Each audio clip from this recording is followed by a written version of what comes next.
Good morning, everybody. What is up? Welcome to episode 12 of Coast to Coast College Football Pregame Show. Week number 11. We have made it. We are in the home stretch of the college football season. Conference championship games are less than a month away. We are in the home stretch, the fun part of the season.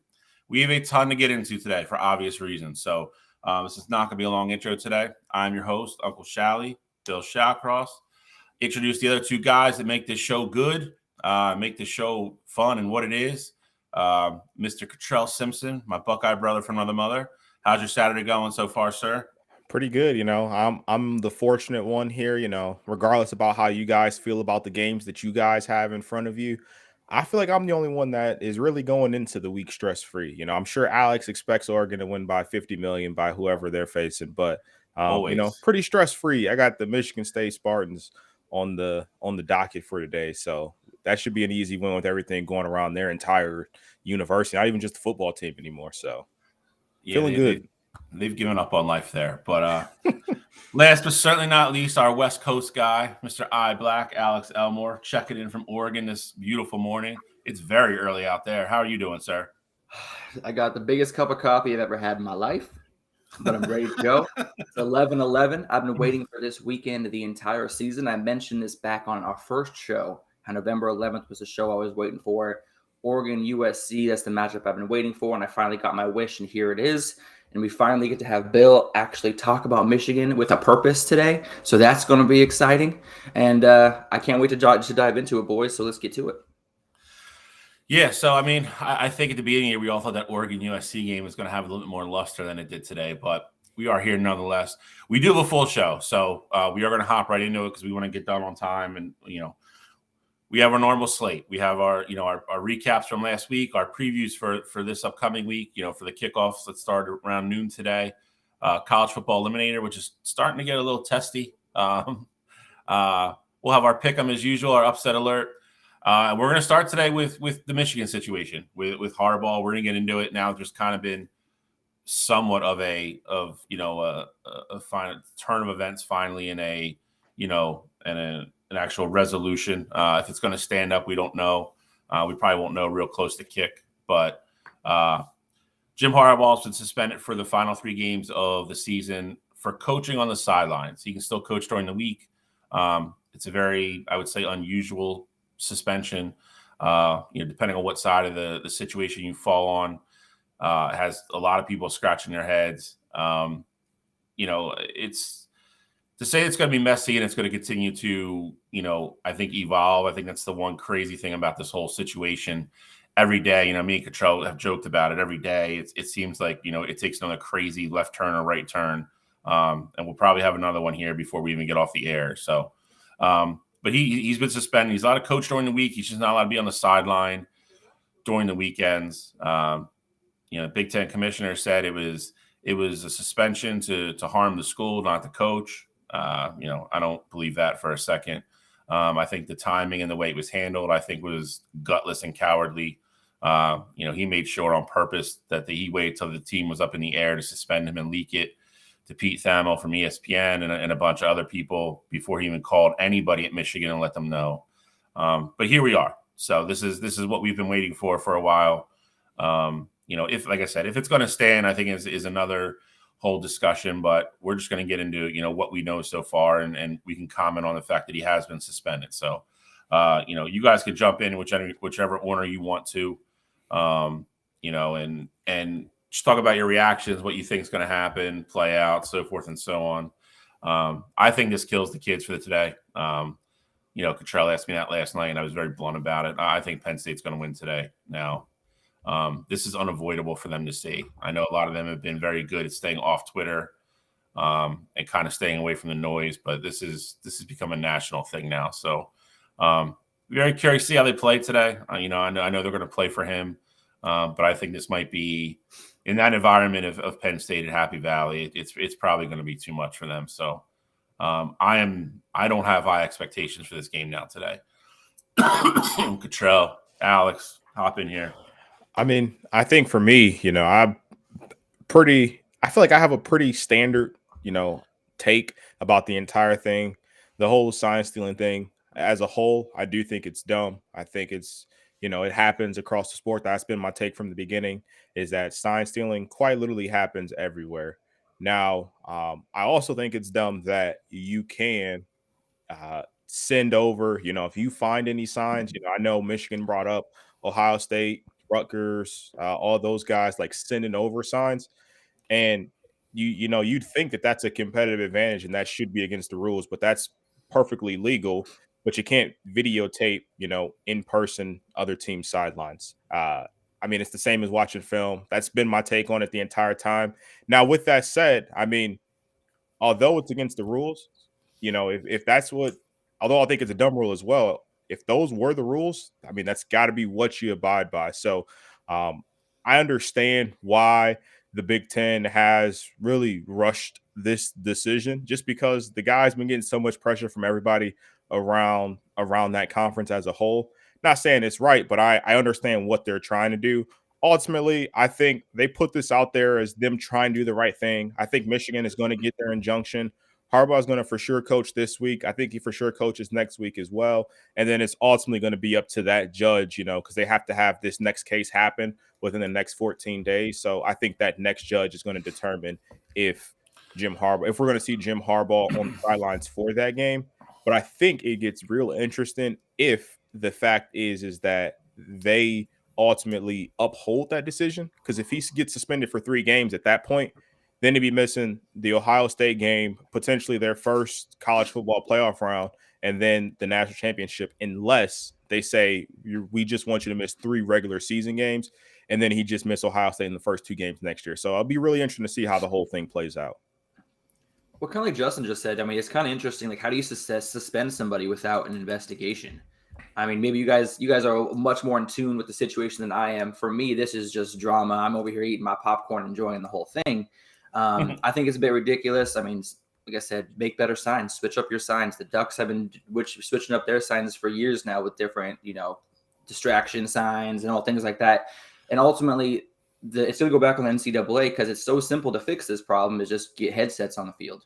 The NFL coaches have said it, like, you want to eliminate this problem, add headsets. It's not that big. It's not that big a deal. It's not that big of a financial risk. It's nothing. So it's going to be interesting to see how it plays out. I think it's a terrible move if they end up suspending him for the college football playoff, if they were to make it, just because that puts an asterisk next to anybody who wins it if it's not Michigan. Like, oh, what is Michigan the better team? But they didn't have their coach. So I think it's really kind of a slippery slope that they're walking on right now, and it's going to be interesting to see how they handle it going forward. So a couple things. Justin Lauder brought the point that I think a lot of people, that are fans of the team or close to the program are kind of upset about. So the NCAA, Michigan, I think the frustrating part is Michigan's really not allowed to comment on any of this because they are under the NCAA investigation. The NCAA investigation, has already said that they found no, links between Connor and Jim Harbaugh. Big Ten has now echoed that. So, the Big Ten then came down with punishment that only punished Jim Harbaugh. So it's a little contradictory. And I think the biggest thing that a lot of people have their hands up about is they just wanted it to play out in due process. And everybody's like, okay, well, that doesn't change anything for this year. Then if they win, they still get away with it. Wrong. Because if the NCAA comes down and hammers them and, they can go back and they can take things away. We've seen them take things away. We've seen them vacate wins on college programs, on basketball programs. They took Reggie Bush's Heisman away. They have the power to do that. So it's not like Michigan's going to get away with something and they're just going to run down and be like, okay, well, now he's just going to get suspended for 4 games next year and it's a slap on the wrist. That won't be what happens. If it's that bad and they can make those links and they want to punish the university, they can go back and say, hey, you're vacating so-and-so games last year and your national championship isn't valid. So the whole due process argument, they don't have a leg to stand on. And that is why a lot of people are very upset. Tony Petitti flat out caved to the pressure from a group of 4 or 5 coaches and ADs within the Big Ten. And the funny thing is it's 4 or 5 coaches in the Big Ten that don't matter. This didn't come from Ohio State. This didn't come from Penn State. It's not coming from teams that are going to be harmed from this or going to get screwed out of a bowl game or something, because they already lost to Michigan by 40. It's not going to change anything. The fact that, they've admitted that they found nothing different than the NCAA, and again, he came out and said, we don't want to hurt the kids. And it's a university penalty. It's not a Jim Harbaugh penalty. Well, he didn't do anything to the university. He could have fined the university. He could have put other sanctions on the university for right now. He didn't. The only person he singled out and suspended was Jim Harbaugh. So there's a lot of contradictory, voice and a lot of talking points, even with his own statement that directly contradict themselves. I do think part of it is exactly what Cottrell said. I think he did this almost in a way hoping that it gets the TRO, that he could turn around to all those ADs and coaches and say, I did what I could do and I did something, and, I can't overrule a judge, and now we just have to wait for the NCAA, and whatever they decide to do is they decide to do, but I did what I could do. I think that's a easy way for him to save face. I also think if you read anything of Michigan's filing, this is going to be kind of a scorched earth type thing. I don't know if I think some people within the Big Ten thought they were going to take this kind of sitting down, and they thought maybe a fine and Michigan will just write a check. I knew this was going to get bad when Ono came out publicly and backed Harbaugh. They went and hired the lawyers they hired. They were going to get dug in on this. It's going to be an interesting winter. This is nowhere near over. We know how long NCAA investigations take. There's going to be a lot of stuff that's going to come out about a lot of programs. They apparently are sitting on a ton of stuff, and if that all comes out in a trial, this is going to be. I would be very surprised if this time next year, Petitti is still the Big Ten commissioner, because the way he handled this directly is going to end up dragging the entire conference through the mud, and it's going to draw other teams into it, and they're going to get dragged through the mud. And it's all because, he wasn't really just kind of capable of doing his job. Michigan's going to get punished. And I've said it from the get-go, if, they have the evidence of people sitting in the stands and videotaping and all that crap, at the end of the day, I don't think it's that big a deal, but they did break the rules. And if they did, they should be punished. I've been very consistent with that. But nobody has either publicly stated or leaked or anything saying they have that. So it's just going to be a mess. And the fact that we just didn't go through due process, I think, is the biggest, the biggest issue with it for everybody that's close to the program or, a fan. I mean, and we've seen it in other parts of society where it's a mob mentality. It's, somebody gets accused of something, you're guilty, so you're proven innocent. And that's just not the way this country is supposed to work. So I think it's going to be very interesting to see how this plays out. Like I said, I think we'll probably have an update on this before we even get off the air in regards to that TRO being either, approved or denied, and see if he coaches today or not. So, I think the one thing, though, that I keep pushing back on is the Big Ten has done some of their own investigations. It's not like they just made this completely up out of the blue.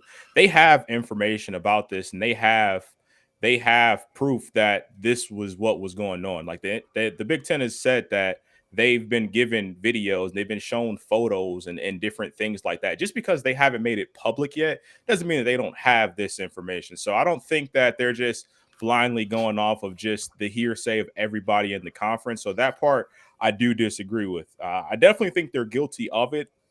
I think Connor Stallions has already shown you that he's an absolute lunatic, and I don't think anyone will be surprised if it comes out that Connor Stallions is the one who has done all of these things. Now, with that said, I'm not saying Jim Hart knew about it.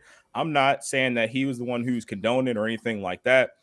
But at the end of the day, Jamie mentioned in the comments, and that's how it is in the NCAA bylaws, the head coach is responsible for the football team. So if that was going on in his program, then there's a punishment to be had for it. Now, doing it right now in the midst of the best stretch of the season, very questionable timing with it. Doing it on Veterans Day where they can't have their day in court. They got to go through different hoops to make sure that they could potentially have Harbaugh on the sideline of their first real matchup of the entire season. Very questionable timing there too. Not arguing that at all. Like, I understand as a Michigan fan, I'd be very upset about how everything is playing out. But at the same time, where there's smoke, there's fire. And I can't just say the Big Ten commissioner is just purely acting off of what he's heard from other coaches. They have evidence. They've come out with different documents saying that they've received different evidence. We just don't know what it is yet. Correct. I'm not saying they don't have evidence. I'm saying they don't have evidence saying that he knew. They've already come out and said that everything they've been given has shown that he didn't know. In regards to institutional control, again, agreed. That is an NCAA rule, though. That is not a Big Ten rule. The NCAA can suspend Jim Harbaugh for that. I don't know what part of this gene hasn't gotten through his head yet. The NCAA can suspend Jim Harbaugh for lack of institutional control. The NCAA or the Big Ten cannot. It is not in their bylaws.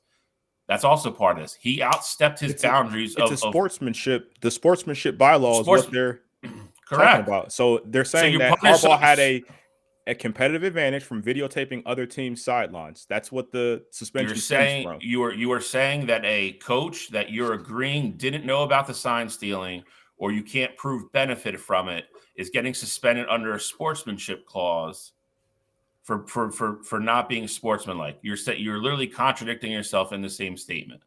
That is where, again, that's where a lot of the anger comes from on this. If the NCAA would have came out and be like, hey, you don't have control of your program where you're sitting down for 3 games, there's nothing they could do. Because even if the NCAA came out and admitted, which they already have, that he didn't know, he's still responsible for what happens in his program. And that's ultimately where this is all going to land. And nobody's arguing that fact. I haven't seen anybody from Michigan argue that fact. That's ultimately what's going to kill him in the future is going to be the lack of institutional control. That being said, all these people like Gene and all these crazy people on Twitter being like, oh, death penalty, blah, blah, blah. Institutional control is a level 2 sanction. It most of the time results in loss of practice time, a fine, or maybe some scholarships. That is not alone going to get them to vacate wins or give back a Big Ten championship or anything like that. It's people talking about the situation who haven't done any reading, who don't understand their actual rules and what's going on. So that's why I'm not going to get in these trolling arguments going back and forth with people. So that is the basis of the TRO injunction that they filed, that he outstepped his power and outstepped the bylaws of the Big Ten. And we'll see if a judge agrees or not. If they do, then they'll grant it. If not, then he's suspended. It is what it is. Well, let's also put it out there who they're going to for this TRO. The guy's a Michigan alum and he played on the Michigan football team in the 70s. So that is not. I think you have a more than fair shot of ultimately getting this to pass.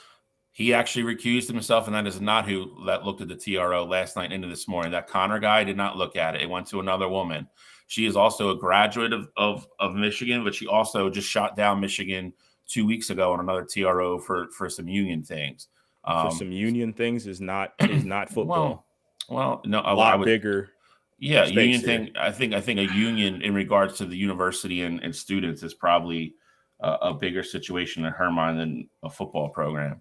Yeah, but not when you have all these millions of dollars coming into play. Like Michigan is going to be on the verge of losing probably north of $10+ million if this whole thing goes south. I don't think $10 million is going to be anything that anybody at that university shakes a stick at. But I mean, I get it, but $10 million is $10 million no matter how much money you're making. I get it. So we're 21 minutes in. We got to go. If this updates between now and then, we will see what happens. I saw a big noon kickoff from Fox. They said, from what they've heard come out of the courthouse, they expect Michigan to be granted temporary TRO. Harbaugh will be on the sidelines for today. They are the only ones reporting that so far, though. So I'm not gonna put it out there right now. But let's get into last week. Pete Thamel basically said that the request is still being looked at now, and the ruling should happen soon. So, still a chance that Harbaugh would coach today, and that was 20 minutes ago. Yeah. But let's get into last week. Let's get into the rankings. Let's get into the fun stuff. Let's not make us a whole Michigan show because we're still got to talk about them later. Top 4 did not change. Actually, I don't think anything changed. In the top 10. Something did because Penn State was 11 last week. Oklahoma moved out. Oh, yeah. So the top 8 pretty much stayed the same. Ohio State stayed at number 1 after, I don't think anybody would say their best performance of the week or the year, excuse me. Georgia looked good again, has another good game, another good team today.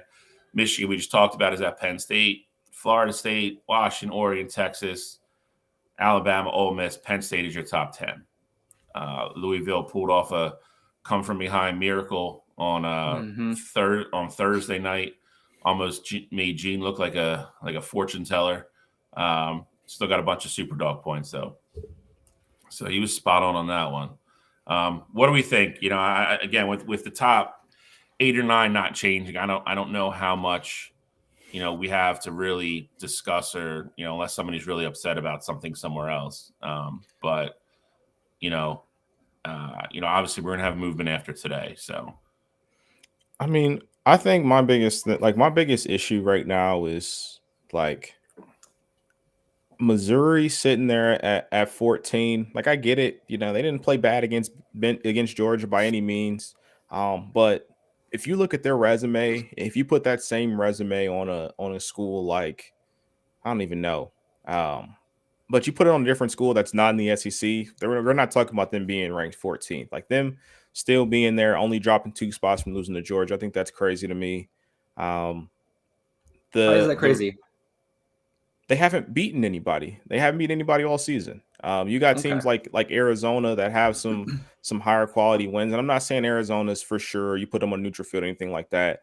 But Oklahoma has a win over Texas. That's a better win than anybody that Missouri has. They both have 2 losses, and I get it. Oklahoma has lost 2 out of their last 3, so that's ultimately why they're there. But I'd have Missouri a bit lower, even just as a 2-loss team. I don't like their resume. I think they're getting a little too much love.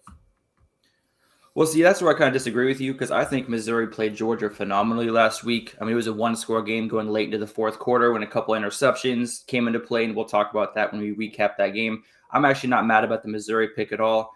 I'm a huge Iowa supporter, and that's the one that shocked me the most, was having Iowa jump up to 22 from being previously unranked, especially with how dismal that offense has looked. I mean, yeah, the defense only gave up 7 points, and defense is looking fantastic, but offense, you got to score points to win. And there are a few of those defenses that are not in the top 25 that I think would shut Iowa out. So them being in the top 25 was a bit of a shocker to me, as much as I support them. And Arizona, well-deserved 21 spot ranking. In the last couple of weeks, they've been one of the hottest teams in college football, and I'm glad to see them getting the respect that they deserve on that one. Yeah, I mean, if you look at the bottom, Kansas State lost a really tough game in Texas. I don't know if I really have an issue with them holding on to 25. No problem. North Carolina jumping back in, I have a problem with. They lost 2 games in a row badly that they shouldn't have. I don't think they beat somebody last week with like 3 wins. I don't think that justifies them getting back up into the top 25. I'm going to be consistent. You don't see USC on this list, and I don't think they should be. I don't think Notre Dame should be either.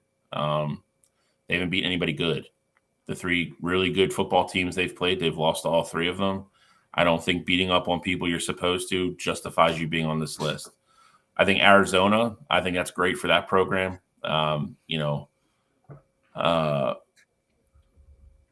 Oklahoma, I think, should be lower, honestly. It's other than, but I mean, at this point, I think we're kind of nitpicking too. So, Oklahoma's, for lack of a better term, in regards to national things, their season is over. 2 bad back-to-back losses.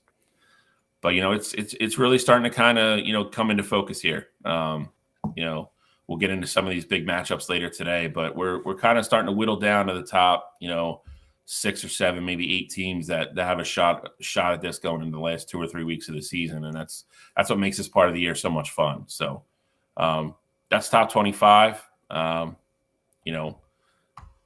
will be movement. There will be guaranteed movement after this week, which is good.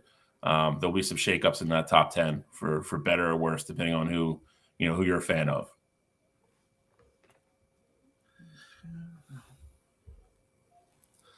All right, where are we going to now? We're going to go to recaps.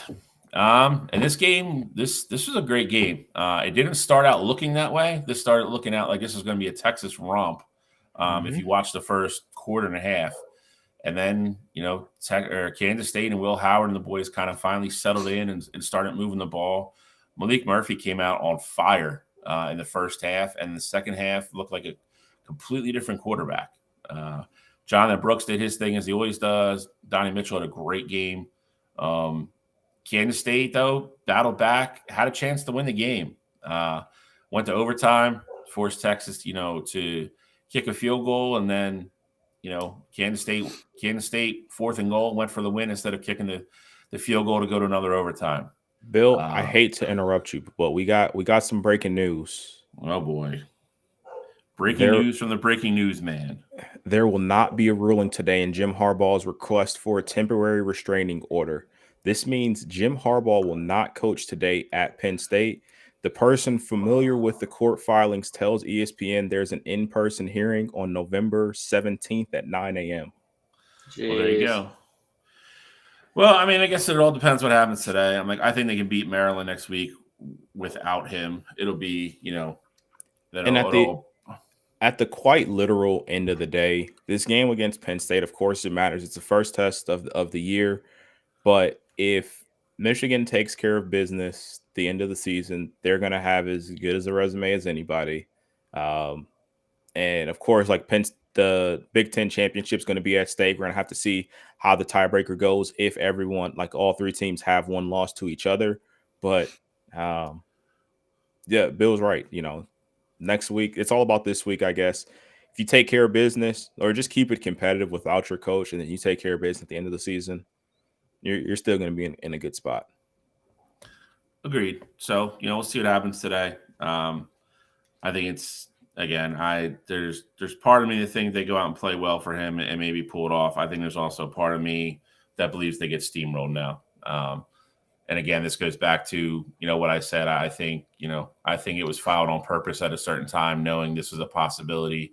Getting people, in the federal court system to do anything quickly is rough, especially on a holiday weekend. So, but that being said, back to this game. This is a great game. Like I said, Kansas State went for the win on the road. It's always hard to criticize a coach for doing that. When you think you have a team on the ropes and, you show your kids you want to go out and win. I think on the road, it's always a little bit, for me personally, I really would like to know what you guys think about this. Me personally, I think Kansas State was playing so much better at the end of the game than Texas was. I would have kicked the field goal and gone to another overtime, and took my chances there. That's me personally. I think their defense was playing better. They just held Texas to a field goal. You get the ball first. If you score a touchdown, maybe you get the stop you need. You win the game. I would have kicked the field goal and took the points. That's me personally. And a lot of that, like I said, is based upon how the momentum of the game was going and how much better in my eyes Kansas State was playing, than Texas. What do you guys think? Well, Bill, I'm gonna have to agree with you on that. You literally took the words right out of my mouth. I was watching the game. The second half was a much better, more competitive game on Kansas State's part. And honestly, in that fourth quarter and even in overtime, Texas only managed to score 6 points on 2 field goals. Kansas State outscored them 23-13 in the second half. I fully believe that had they gone for that field goal in overtime to tie the game from that chip shot range, I think that we're talking about a whole different outcome to this game right now. I think Kansas State would have pulled it off. But at the same time, with Chris Klieman, he's had a great run with Kansas State. You got to applaud him for not being scared there. On the road against a very good Texas team, have him on the ropes. Malik Murphy did exactly what I said he would. He started forcing the ball downfield early. He made some good plays. In the second half, Kansas State made some adjustments, forced some turnovers. And Will Howard really came out and showed out. I'm really excited for the Kansas State program and the future of this program. They have a backup quarterback named Avery Johnson, who's a freshman this year. They've been using him much like Florida used Tim Tebow his freshman year, coming in on certain packages, rolling out. He's got a great cannon of an arm and can run with anybody. So I'm excited for what this Kansas State team is going to have in the future. But this game, I feel like it should have been a different outcome. Texas did not deserve to win this game in that second half, and that's just the way the cookie crumbles sometime. But you can't be mad about being aggressive as a coach. Yeah, Alex, and that's the part that I'm gonna harp on. I'm never gonna be mad at a coach for trying to win a football game, especially knowing that you're on the road. This is a top 10 team in the country, and you really have nothing to lose essentially. Like Kansas State wasn't in a situation where it was like, hey, we need to hang on, we need to, fight to see another day. This could have been a huge win for that program, especially on the road against a top 10 team in the country. So I have no complaints about that coach going forward in that situation. My one thing that I will say though is that especially here, I think the best player on Kansas State's entire team is Will Howard. So I'm perfectly fine with dying with the ball in his hands to ultimately go try and win a football game. Um, obviously hindsight's going to be 2020 every time. So kicking the field goal there seems like it'd be the better decision. But I personally, I try to win that football game.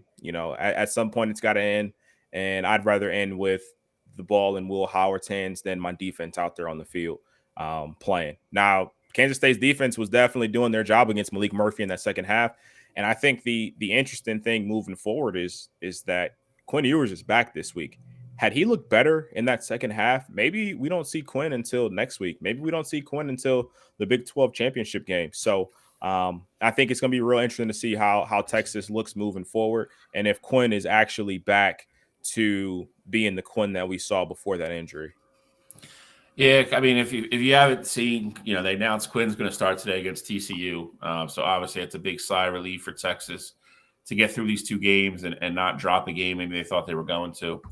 And in all honesty, man, I think you have to give Malik Murphy credit. He did his job. He got them 2-0. That was the only thing that mattered, for that program for those 2 weeks. Didn't look, actually, I would say at times he looked great. He showed flashes of why they recruited him and, why he was rated as highly as he was.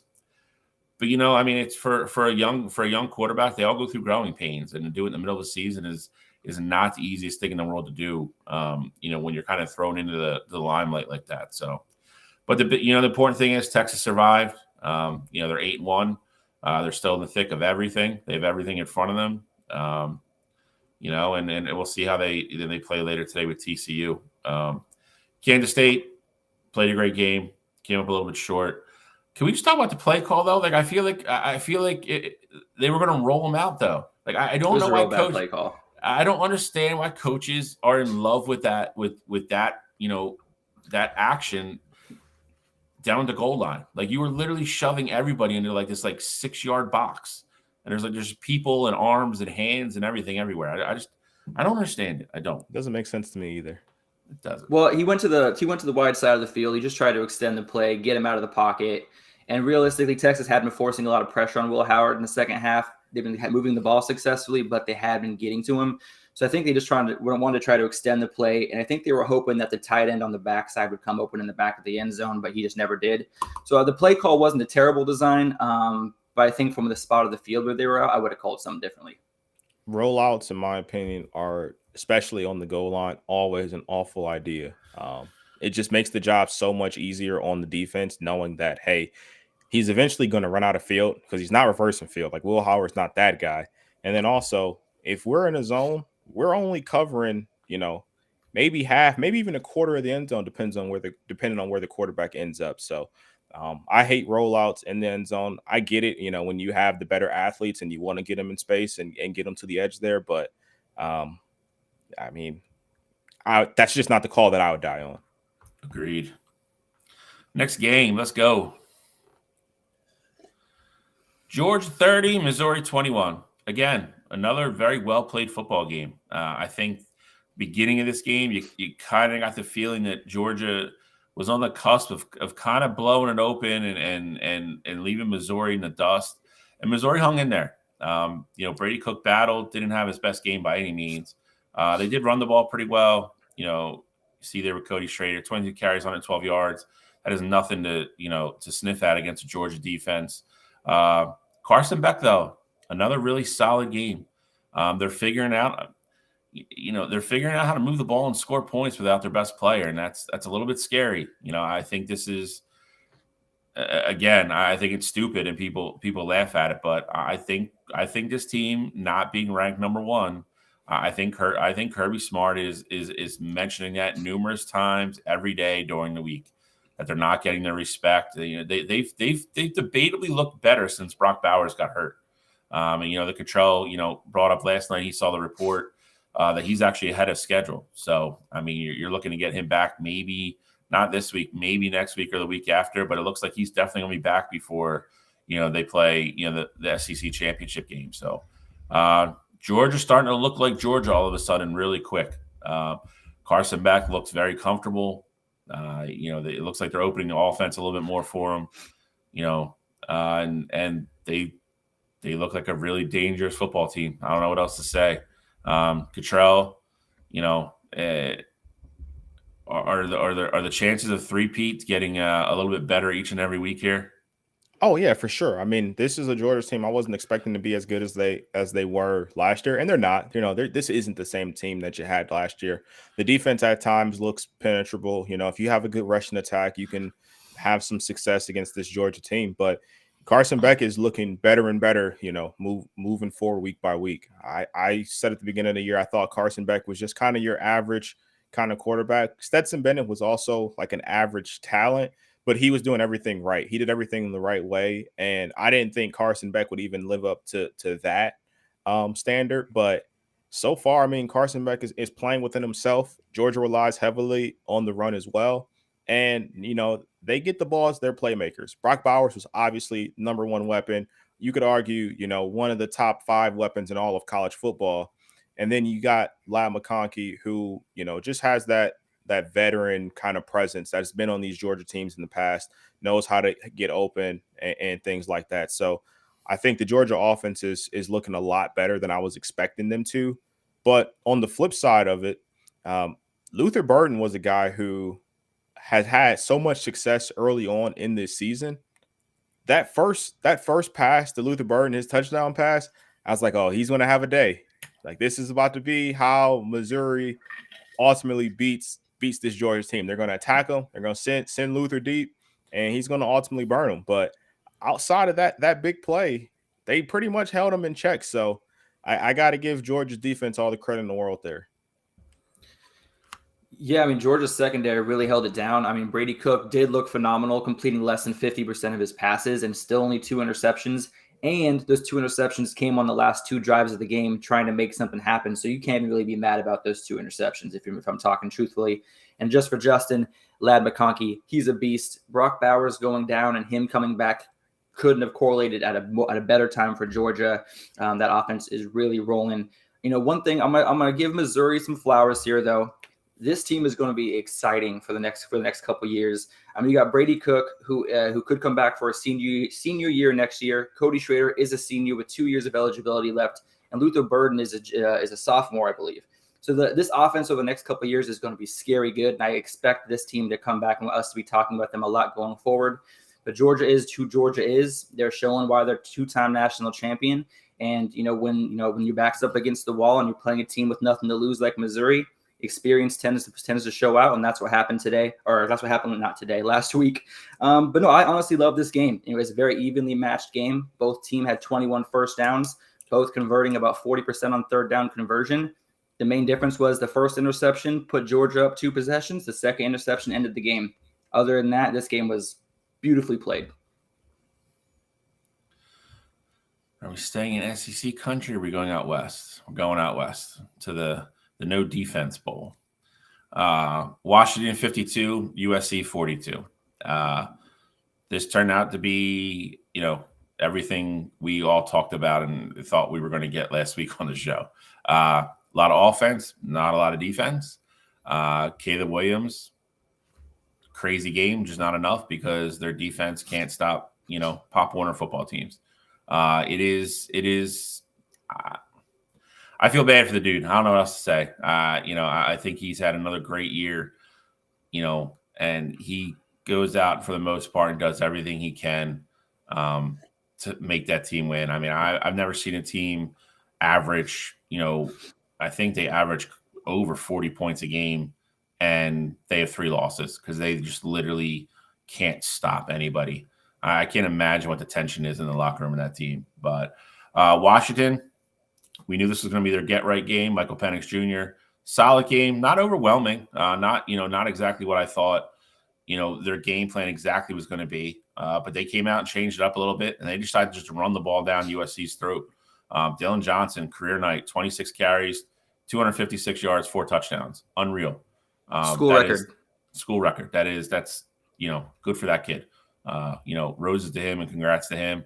Washington gets out of USC with a big W. Haven't really heard anything out of USC yet. Everybody's seen the viral, moment with, Caleb up in the stands, kind of, crying with his parents. And, I think at some point, somebody with some common sense is probably going to get in his ear here somewhere.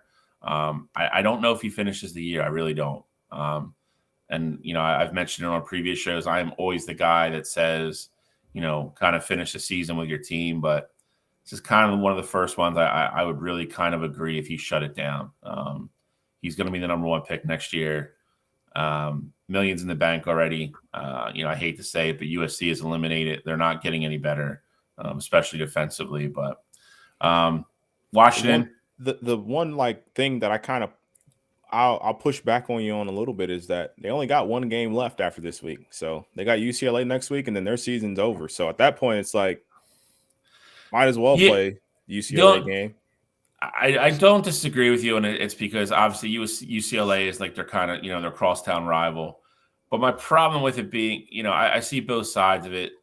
Would you agree there's no way he plays in the bowl game? Oh, absolutely not. What bowl are they going to be in? Capital One? No, they're not getting the Capital One Bowl. I don't know what. Maybe they're not going to.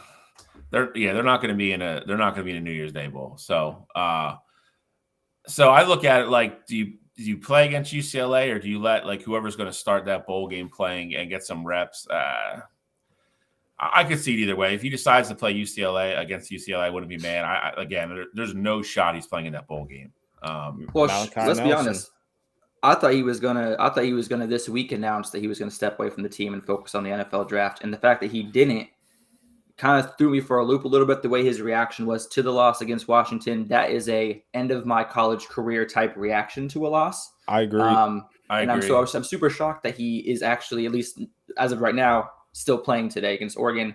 But that's just what I saw. I am if their only game they had left was UCLA, I would understand a little bit more, kind of like Cottrell said. All right, I'll play the final game against our crosstown rival, go out beating our rival. No way I'm playing the bowl game. I'm getting ready for the draft. I get all that. If he's going to play today, for everything we know, unless something drastic changes here in the next couple hours, he's playing today. So, the thought just dawned on me here. It could get real interesting over there in the Pac-12. Obviously, USC has 3 losses. They have 2 conference losses, and somehow, some way, they find and we'll preview it later. But if they find a way to beat Oregon today, then you got Washington at the top, but then you have a slew of 2-loss Pac-12 teams. And I don't know ultimately how they're going to decide that tiebreaker, just with all the wins everywhere. Because in this scenario, it'd be USC beating Oregon. You'd think they'd have the tiebreaker over them, but Utah is also a 2-loss Pac-12 team that has beat USC. So they'd be in a similar spot as where the Big Ten would be with all the 1-loss teams. But maybe that's why Caleb Williams is still playing. I still want to be a Pac-12 champion. I don't know. I'm trying to find reason with it, but I don't know. I have a hard time believing that someone that hit the transfer portal just a couple years ago really cares about the Pac-12 championship. He followed Lincoln Riley. He followed for the offense. He followed for his chance at the NFL. For sure. These kids these days, rivalries aren't the same to the players, and especially with the transfer portal and how quickly kids are turning around to the NFL. The rivalries really only matter to us fans. These players are there out for themselves, and I'm not really sure because I see no benefit in him playing going forward unless he's not planning on going to the NFL next year, which none of us I think is happening. I don't agree with him playing today. He's just going to risk injury against an Oregon defense that's averaging almost 3 sacks a game. But I understand why you wouldn't. I understand why you don't want him to play. But I think the reality of it is, if USC can find their way to the Pac-12 championship game, I think the way Caleb is shown to, at least I thought he was going to be mailing it into already. I think if they make it to the Pac-12 championship game, I think he would play. Oh, he's definitely played if they make it to that. I just think, But they're already a 3-loss team. Like they have no championship hopes. Like I think he would still play. That's where I kind of where I'm getting at. No, I agree. I mean, that would be his last game regardless. I mean, they're not making the college football playoff, and uh, I think we all agreed he's not going to play in the bowl game. So, uh, we'll see what happens today. I mean, I don't think anybody likes their chances today, but I mean, that's why you got to go out and play.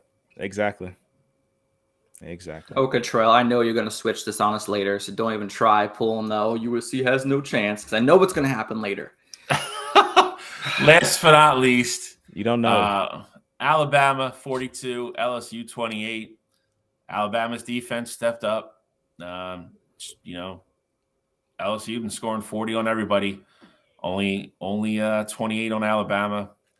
Not going to say this officially, but it's starting to look like Alabama,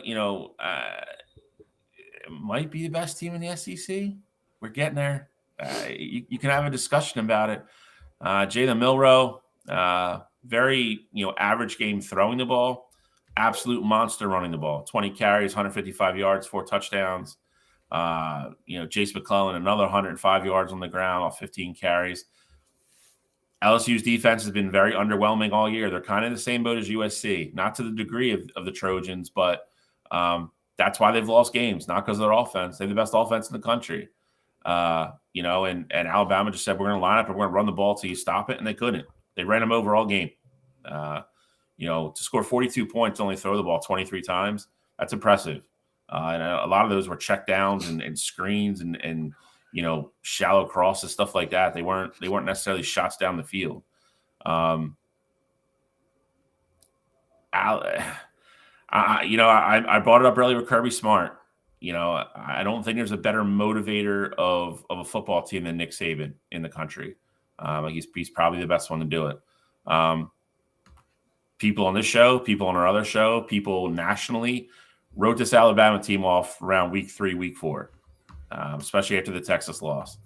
They've done nothing but beat everybody in front of them and look better and better each and every week doing it. I know LSU is not a great typical LSU team with, 3 defensive linemen getting ready to get drafted and 2 linebackers and, all that. But they do have one of the best offenses in the country. And Alabama's shutting down. It's another huge win for them. It's another ranked win. I thought Georgia was going to walk through the SEC championship this year. I don't think that's the case anymore.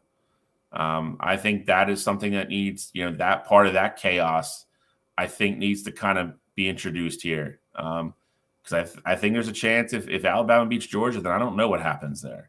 But in regards to the game, Alabama just looked better. They were at home. They looked like a more complete football team.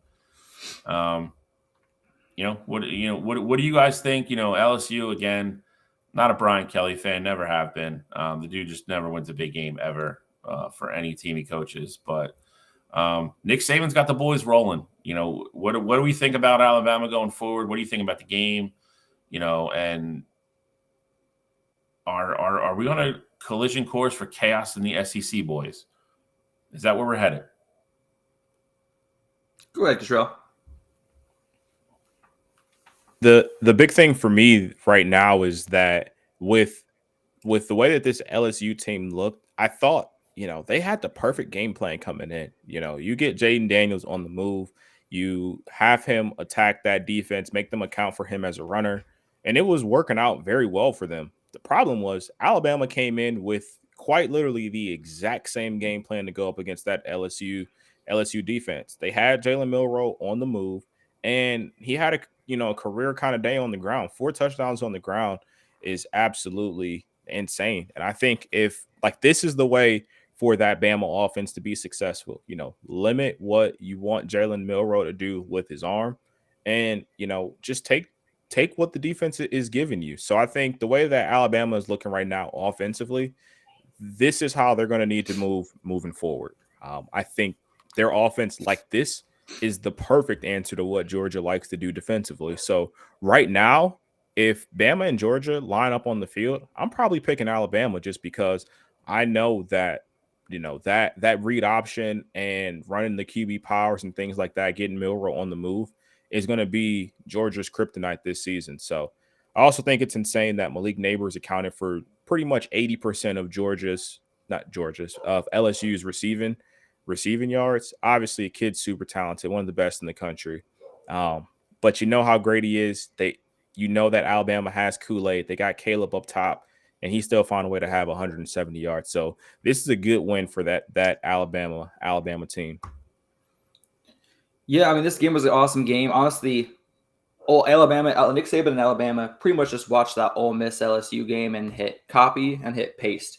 Because that's exactly what Ole Miss did to beat LSU earlier in the year was they ran the ball down their throat, 49 rushes for 6.5 yards per carry. That was Ole Miss against LSU.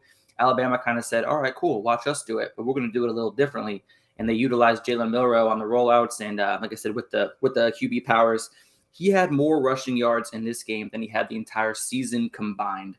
And honestly, if Jalen Milroe plays like this the rest of the season, utilizing his arm talent as well as his legs and unpredictability, I don't know if a team can beat Alabama, including Georgia. I mean, this looked like the most complete offense. This is the most complete their offense has looked all season, just from what I saw.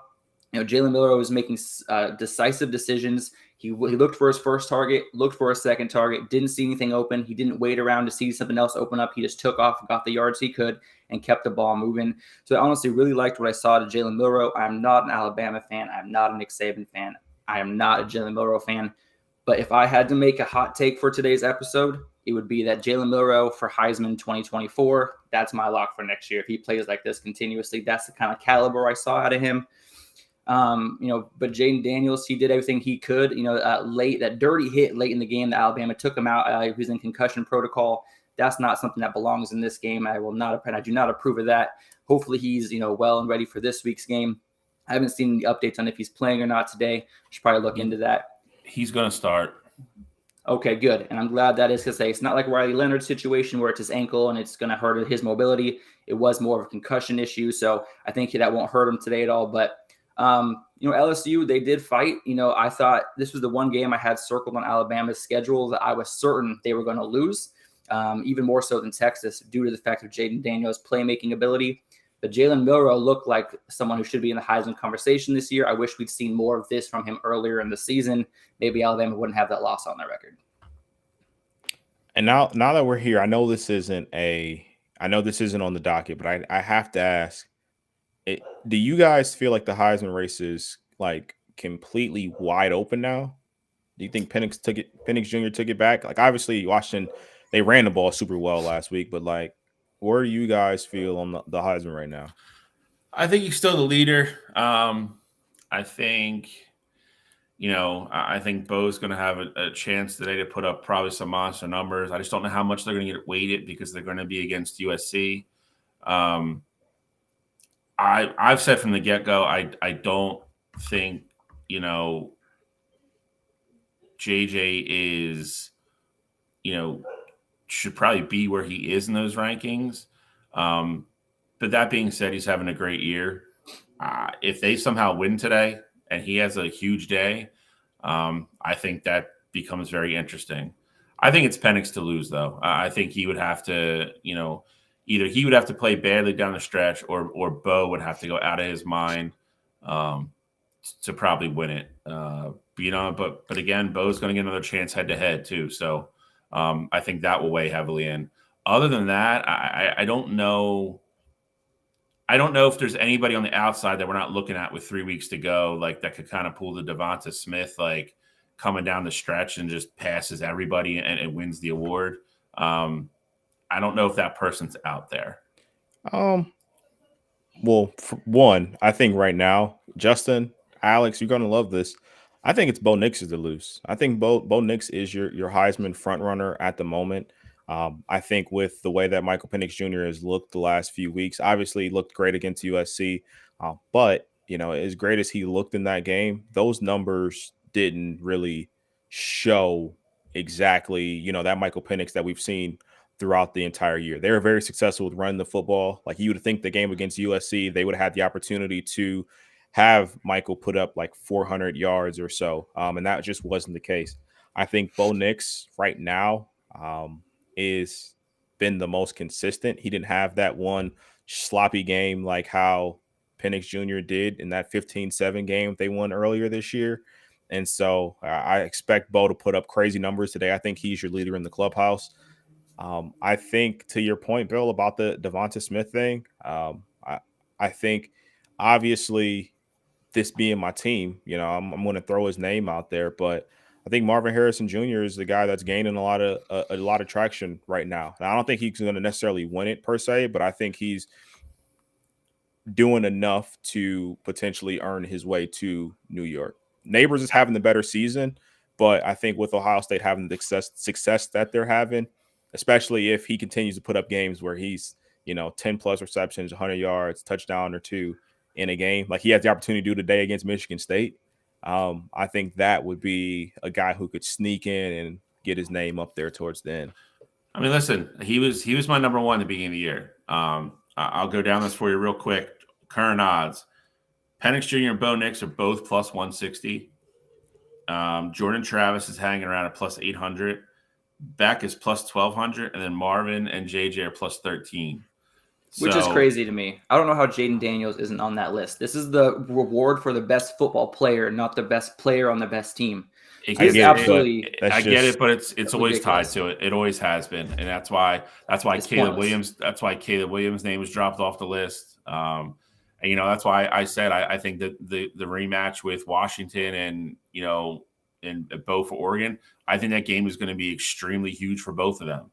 As long as they both, if Oregon holds serve and they, Washington rolls in there with undefeated, Oregon one loss, I think that game ultimately can end up deciding it. I think Marvin's game last week kind of hurt him. I know he scored 2 touchdowns, but he had 80 yards or not even 80 yards receiving. Yeah, he had like 50 yards. Yeah, something like that. I think that, but again, he has a big game left too. I mean, and JJ has, this week, Maryland next week's not really going to matter. Then he's got Ohio State too. So Jordan Travis, I guess, is maybe the sleeper there, but I don't, I don't know. I don't give him the style points to do it. Like, I don't think he has that matchup to do it. It's that, and you're going to have a hard time telling me or convincing me, that he is more deserving than either Bo or Mike. And that would be tough for me if you're going to go quarterback way. So, and I agree. I don't think he's going to do it. He's not going to do it style wise. So that would be a tough sell for me. But we'll see what happens down the stretch. I mean, it's according to Vegas, it's close. I mean, those two are deadlocked. And the thing with the Heisman is you have wild swings every week. I mean, it's Michael Penix a couple weeks ago was minus money. And now he's back on the plus side, and Bo Nix was probably 8th, and now he's tied for 1st. So, he was plus 1,200 at one point. Yeah, this time of year when you have, big teams playing big games every week, your performance every week matters. So, Alex, how do you see it before we move on? Well, I picked Penix to win the whole thing at the beginning of the year, and this season he has not disappointed. I also had Bo Nix in my top 5 as well. He has not disappointed. For me, though, I think Bo Nix has got to be in the front, the front runner, mainly because Michael Penix, that 15-7 ugly win, no touchdowns, 2 interceptions against a far inferior team. That kind of performance, even in a win, really kind of sticks with the voters. So I feel like, especially with these teams playing similar opponents, comparing Bo Nix versus what he does against USC today, what Michael Penix can do against Utah today, I think comparatively we're going to see a much more clearer picture of who should be that front runner after comparing stats comparatively between the quarterbacks and their respective opponents. So, like I said, Michael Penix is still kind of in the lead seat for me because I've had him there all year. So it'd be foolish of me to take him out now this late into the season. But Bo Nix is right on his heels, and I would not be surprised if today the rankings switch up for me anyway. All righty. Let's go to Eliminator. Go ahead. Absolutely. I was going to say, I know you guys see this comment here by my man Bruce Harper. Have no clue who Bruce Harper is, but he says, could you please say if Ohio State could beat Michigan if Michigan is prevented from cheating? Bruce, the answer is absolutely. They're going to do it this year. Michigan can't cheat their way to a win. They're going to do it. You can take that to the bank, Bruce. Bruce, don't take it to the bank because Ohio State had our signs last year and got boat raced. See, don't buy into that. No Connor, no win. That's what We'll I'm saying, see. Bruce. We'll see. You saw what happened before Connor. You saw the BC era before Connor era. Yeah, it's more like starting to look like after Day era or after Urban Meyer. I mean, you should just suspend Ohio State and Michigan, and everyone in the country would be happier. It's not true. I guess that's probably Oregon's best hope to make it to the college football playoff. Alex, you just walk into these things, dude. Like, I know you're new here. I know you're new here, Alex. I know. He doesn't even go here. Uncharted territory for you. Last time you were here. Bruce, if you really believe that, then you don't watch a lot of college football. You're obviously an Ohio State fan, and that's fine. Shout out to you, Bruce. Don't worry, Bruce. We're going to find out. We're going to find out today, Bruce, because against that Penn State defense, which we're going to preview here soon, so stick around. I think we'll see what the opinions look like.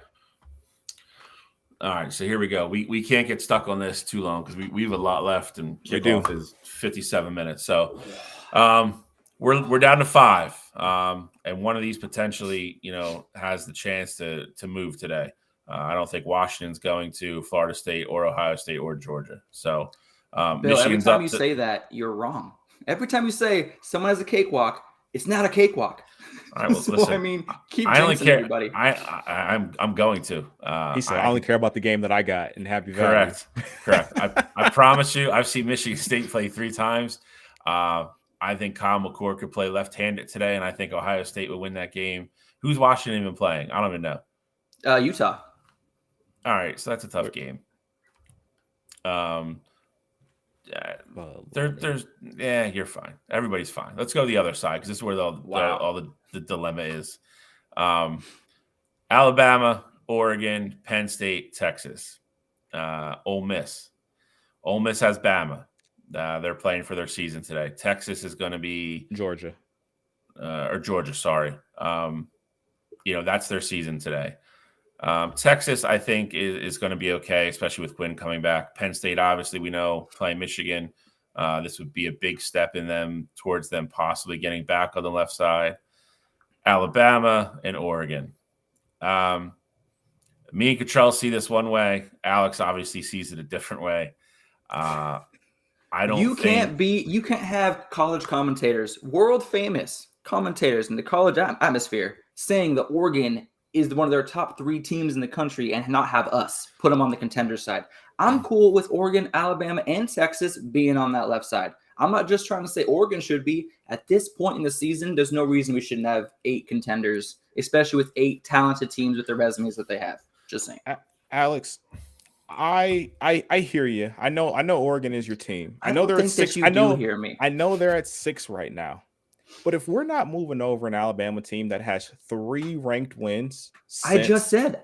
I know. No, I hear you. I hear you. But before Oregon took their loss to Washington, I didn't hear any of this noise about Bama getting moved over, and they had beat an Ole Miss team. I didn't hear you talking about Bama switching over to that contender side. But now that Oregon is over there on the pretender side, now we get the cape for all these other schools. I'm just saying. It didn't benefit me at the time. Alex, there you go. Alex, listen, this is very simple.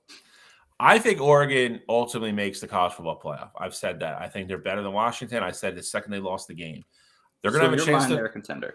They're going to have a chance to prove that. They're going to have a chance to prove themselves to get back over there. But to Cottrell's point, I can't put a team back on the contender side that has 1 win over a team with a winning record. Their only loss is Washington, which is a good loss. Don't get me wrong. They have 1 other win against a team over 500.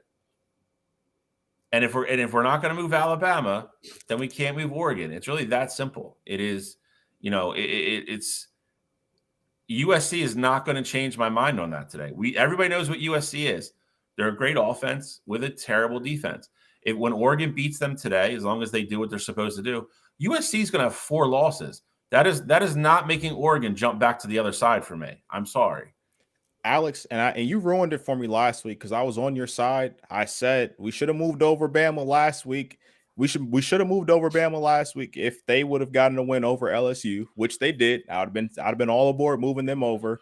And I said if Oregon beats USC today, then I'd move them over next week. But everybody was like, no, you were in uproar about it. And now here we are. I'm back on the side with Bill, and now Oregon's just going to be pretender until they're not.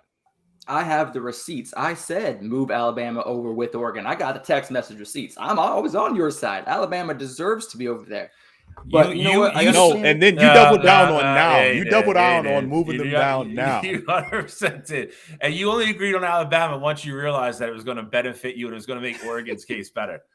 That's not the point. That's not the point. That's erroneous. Erroneous. All right? Absolutely erroneous.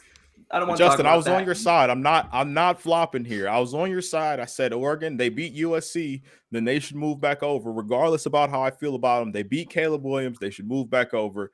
But it was like, no, they just beat Cal, they should move over now. And I just wasn't on board with that. And I'm telling you, beating USC now holds no weight for me whatsoever. They're just not a good football team. They're going to be 6-4 after today. That honestly though.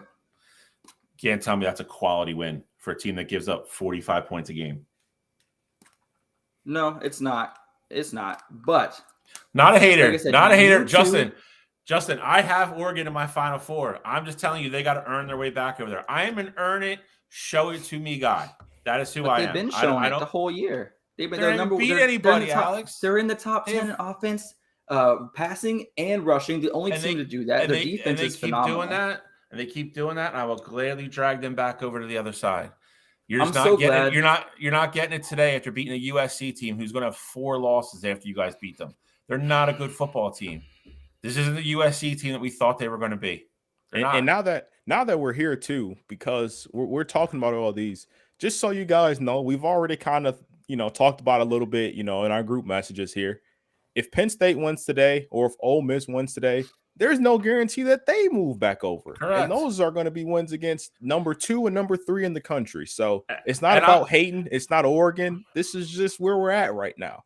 And Alex, I'll tell you right now, I'll go down. I'll probably go for Ole Miss before Penn State because Penn State's in the same boat. They've played one good football team this year and they've lost. They lost to them. They lost to Ohio State. Their other best win is a 500 West Virginia team. That's not going to impress me either. So I can tell you, for all the Penn State fans, Gene, whoever, if they beat Michigan today, they're not going back either. Ole Miss has a better chance than Penn State does. So this isn't Oregon hate. I am on record saying I think Oregon makes the Final Four. They're just not going back on the left side today.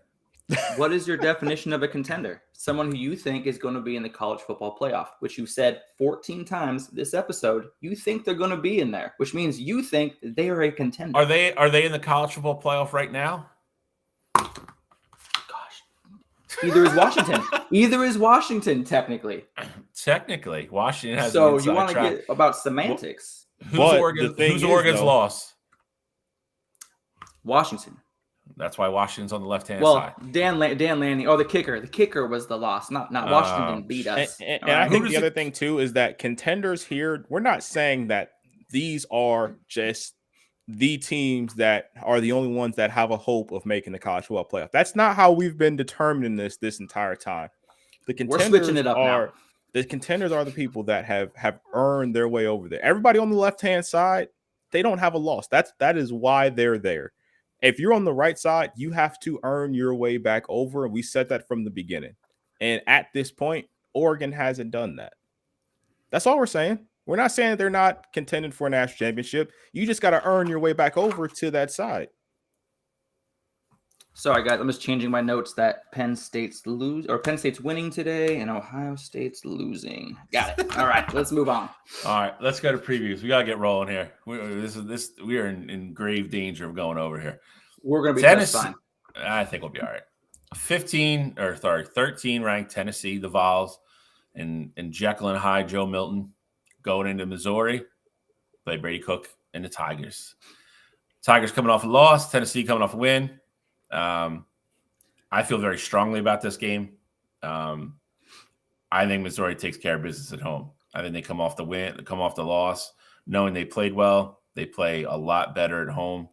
And Missouri has been a tough spot out of nowhere the last couple of years for teams to go in and play. I think Joe Milton's going to do Joe Milton things today, and that's both the good, the bad, and the ugly.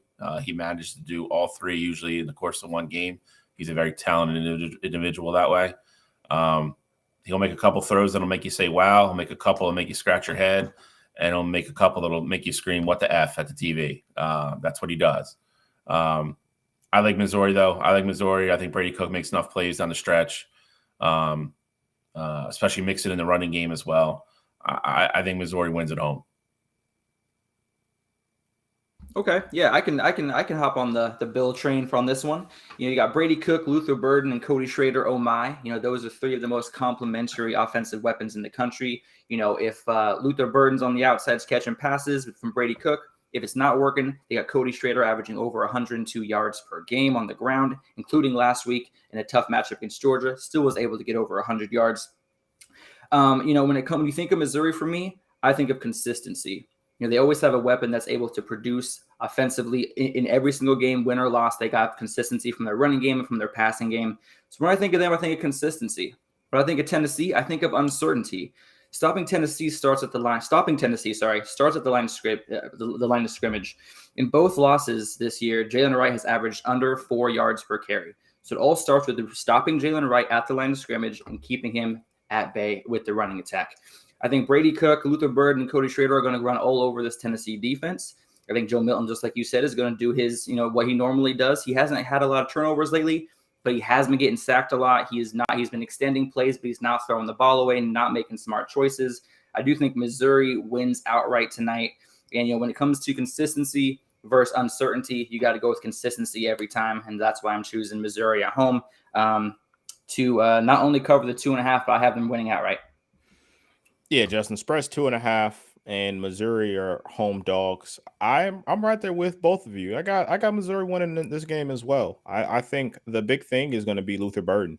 I think this is going to be a bounce back game for him, and I don't know if Tennessee has an answer for him. I think Brady Cook's going to be able to throw over that Tennessee team, and you mentioned Jekyll and Hyde, Joe Milton. I think this is a game where he has a couple turnovers. I think it's going to be one of those back and forth, high scoring kind of games, but I think Joe Milton's turnover is ultimately what's going to give Missouri the win here.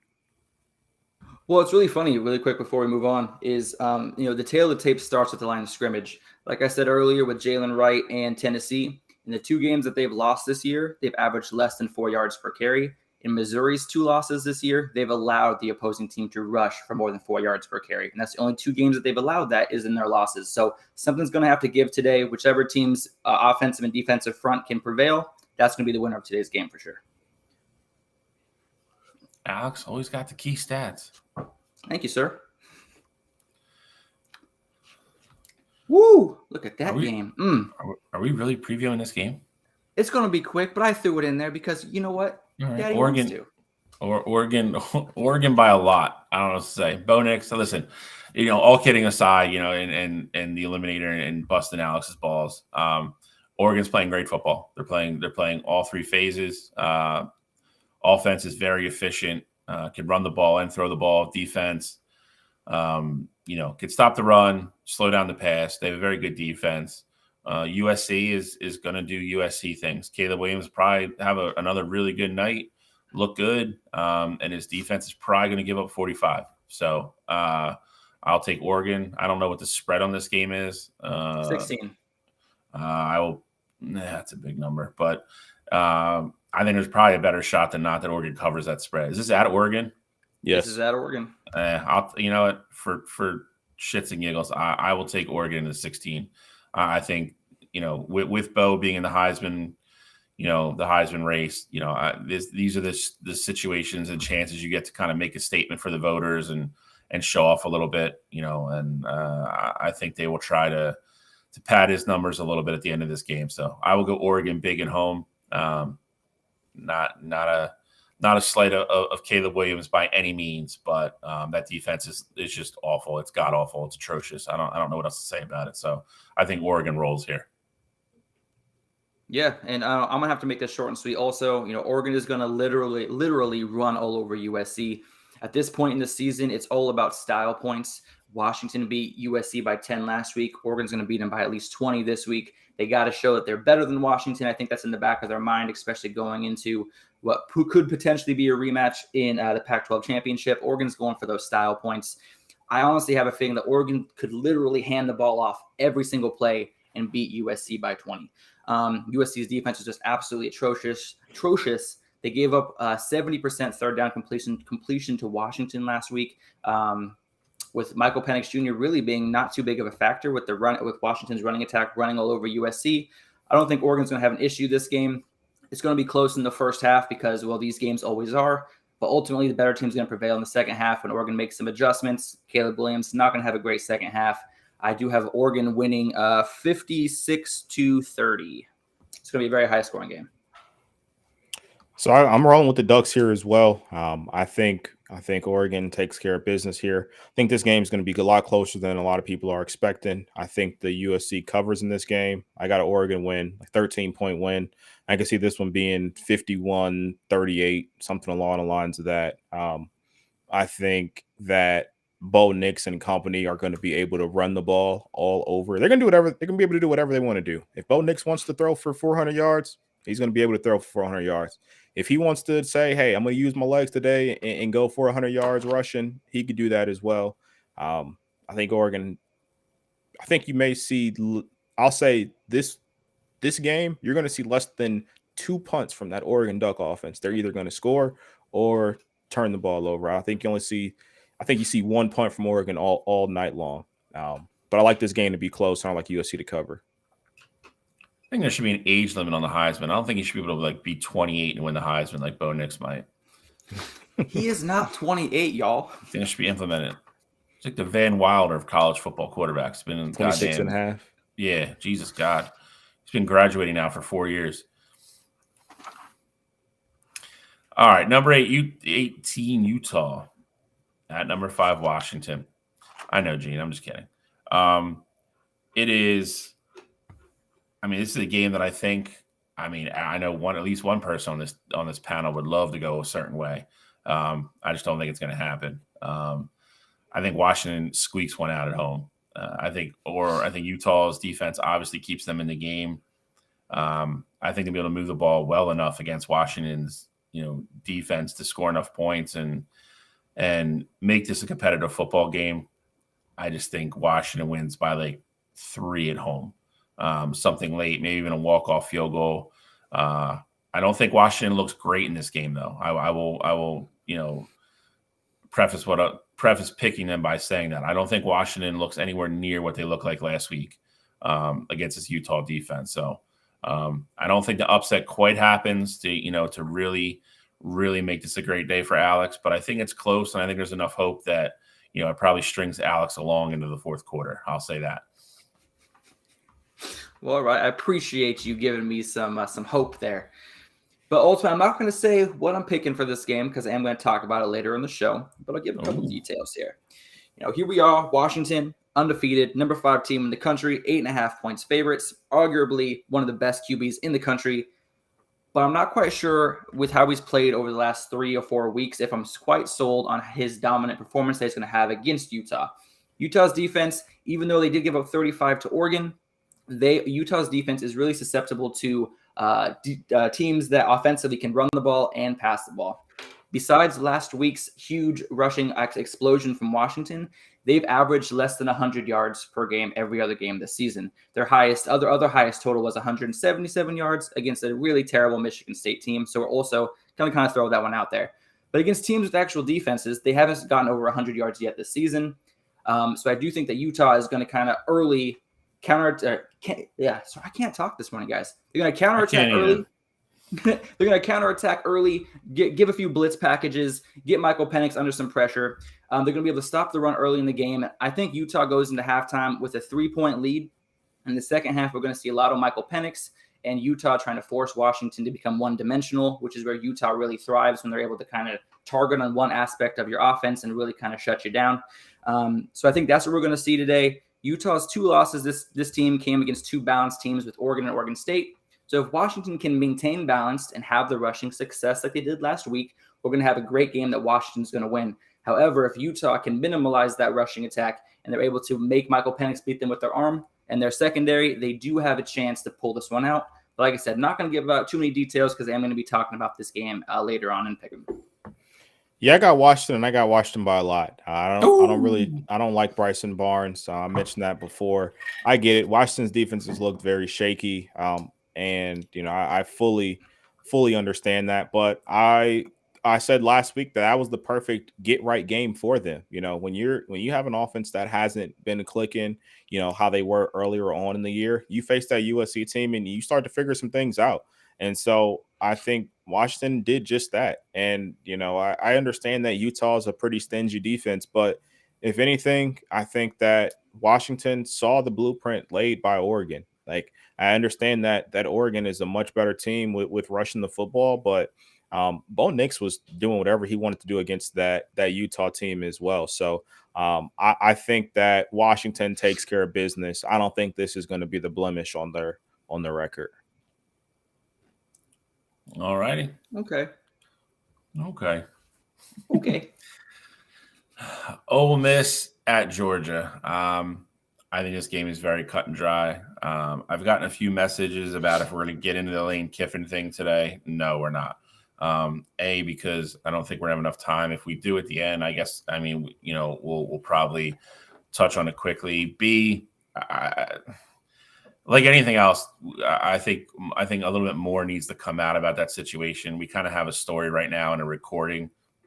I don't think three sides to every story. Correct. I don't think there is a full picture of what that situation truly is yet. So we'll see what happens at the end of the show. But that's the only reason we really haven't brought it up this show. And then obviously, of course, with the Harbaugh stuff, we couldn't not talk about that for another week now that that's actually been put in motion. So as far as the game, I like Georgia here. I'm picking this game.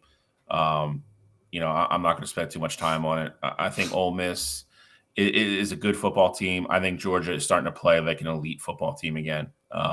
Carson Beck's looked great. I don't know. I think Jackson Dart will probably have a good game. I think he probably keeps Ole Miss in the game within striking distance, maybe. But I think fourth quarter, I think Georgia pulls away and puts some daggers in the heart of the Ole Miss fans.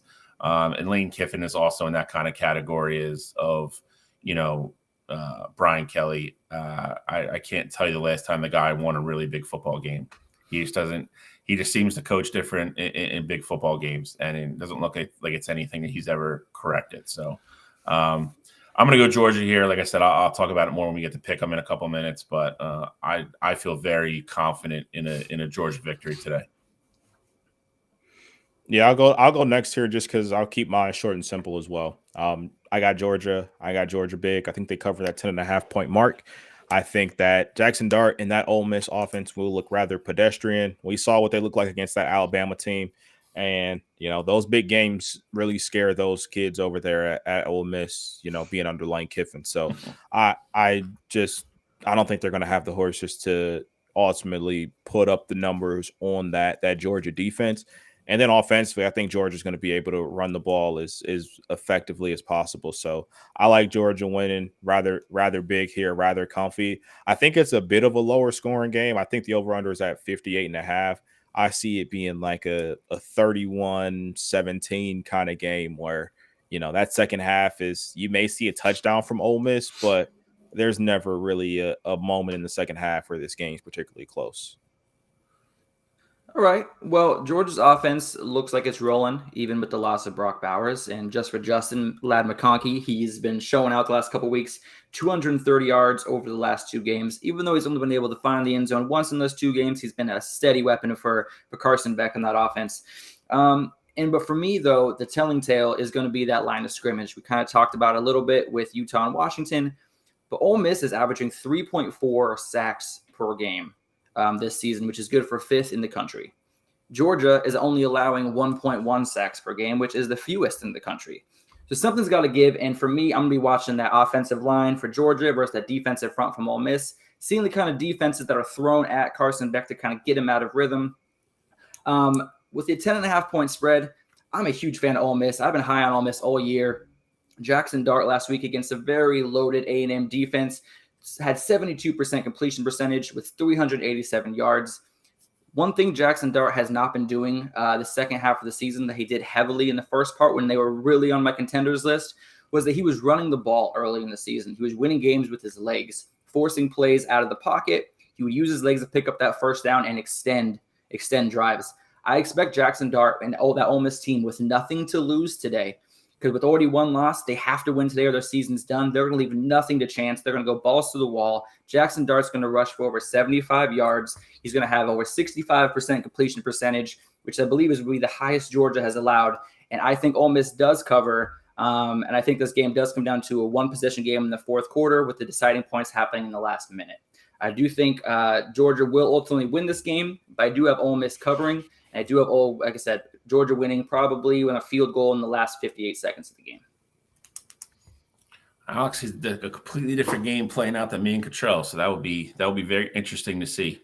Well, honestly, it all comes down to Jackson Dart and his legs, because Georgia really hasn't faced that mobile quarterback that Jackson Dart threatens with. So we're going to see if he actually uses that part of his game in his skill set today. I think he's going to have to, no matter if he wants to or not. I agree with you. That is what Georgia's kryptonite is, quarterbacks that are on the move. But I'd argue that that's exactly what they faced when they faced Auburn. And I mean, to your point, that game was very close. It was a 7-point game, and Auburn had an opportunity to potentially win that game. So I get it. You know, running quarterbacks definitely scare that Georgia team, and that's how you beat them. That's why earlier in the show I thought Bama would be the perfect matchup for them with the way that Milroe is looking. But I just think that the way that Lane Kiffin coaches and the way that his players are wired for those big games, I just don't see that being successful for them. Bill, we're finally here, buddy. We're finally here under, I think completely different circumstances than we all thought we would be, a month ago. But here we are. So number 3, Michigan, number 10, Penn State, Happy Valley. It's going to be a whiteout, but it's during the day, so it's not as bad as it would be a primetime game. But that being said, a very hostile place to go play a football game. They have one of the best atmospheres in all of college football. No Jim Harbaugh today. It's official now. He will not be on the sidelines at all. He will not be allowed at the stadium. Everything I'm reading so far looks like Mike Hart's going to be acting head coach. No, that's who it's going to be. That guy, Shimon Moore. Yeah, that's what I saw. He's got the head coaching responsibilities today. We're hearing different things. I mean, either way, they're going to be fine. Mike Hart runs running backs, and he's assistant OC anyway. Shimon Moore is the OC, and then Jesse Minter's obviously the DC. So, I think Schefter tweeted it. Did he? Moore. Okay. Moore is the head coach. All right. So I think the start of this game is very important to Michigan. I think if they can, withstand it and get into it a little bit, and then just kind of let their talent play out, I think they have a chance to win the football game. I've said it before. Cottrell asked me last night, just very bluntly, what I thought. Now, I think not having him there on in a very hostile environment like that, this is a very experienced group. It's a very senior-laden team. I still think it matters. I mean, head coaches get paid a lot of money to do a lot of things for a lot of reasons. And, having your coach there and being a stabilizing force is it matters. At the end of the day, these are still kids. I think not having him there is big for JJ. I know JJ actually plays usually better on the road than he does at home, which is kind of crazy. But him and JJ have a very unique relationship. So, I think it's an uphill battle today. I think if they can get into the game and not let Penn State come out with a bunch of momentum and go big early, then I think they have a shot, because I do think they're the better football team. I don't think there's any debating that. I think they're better in every category of the game. Listen, I'm not going to pick against them. I'm not, just because they are my team, but I would not be shocked at all if Penn State wins the football game today. And if you asked me that a week ago, I would have said I would have been, because I think Michigan is just better everywhere across the board. But I think it's, like I said, I think the last couple of weeks building up to it, it was kind of easy for them to stay away from it. And now all of a sudden, in the last 24 hours, he went from being suspended to, not being there at all now. And that's right in their faces. It's impossible for them to avoid it now. So. I agree. It's definitely impossible for them to avoid it. I think The one thing that doesn't change is the game plan. I think for them, Yeah. they all know exactly what those first 20 players are going to be. Defensively, they know what to prepare for. And I'm not saying this to belittle the fact that Harbaugh won't be on the sidelines, because that is a big emotional difference for that team. Harbaugh is that guy. He gets his team fired up on the sidelines. He talks to players on the sidelines. So he's definitely a very active coach. But as far as game plan goes, they've done everything normal up until this point. He even traveled with the team there because the suspension didn't come out until they were up in the air. So I think everything is normal up until that point. And it's crazy as it sounds, you're going up against a top 10 team, but if there was any coach in the Big Ten that you'd want to go up against with the interim guy, I think that guy is James Franklin. So I mean, I think Michigan is, obviously this is a very, very much an uphill battle, but I still got Michigan to win this game. I picked them on Wednesday before we knew the suspension was happening. I'm still picking them now. I do think they are the better football team, and I think those kids are going to rally around the fact that they feel like there is a potential for them to get screwed, and so they're like, hey, if you want to try and take this out of our hands, we're just going to do everything that we can to ultimately, make it where you can't touch us. No Jim Harbaugh, no problem.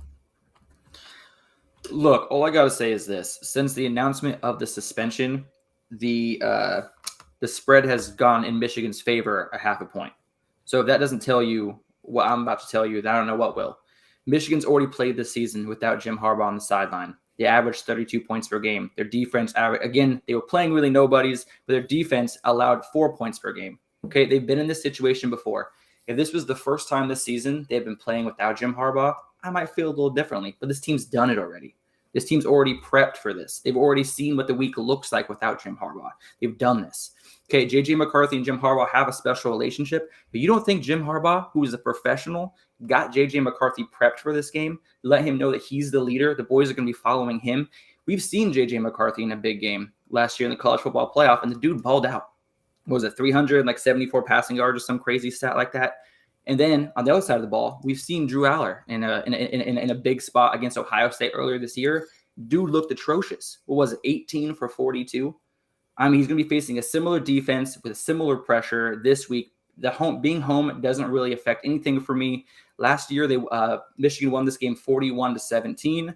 Penn State is not 30 points better, and Michigan is not any worse, even without Jim Harbaugh on the sideline. He was coaching all week. That team is prepped.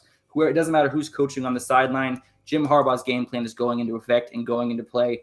Michigan going to cover the 4.5 point spread against Penn State. Penn State is not a contender. They are not going to be contenders until probably next year or the year after. Michigan wins this soundly, and I think Michigan actually might even jump up a spot in the ranking. They're going to dominate this game so bad. Alex, I was with you. You had me going. Cottrell, you always gotta be a hater, man. You saw all the tweets from the Michigan players. I did. I'm with you. I'm with you on almost everything.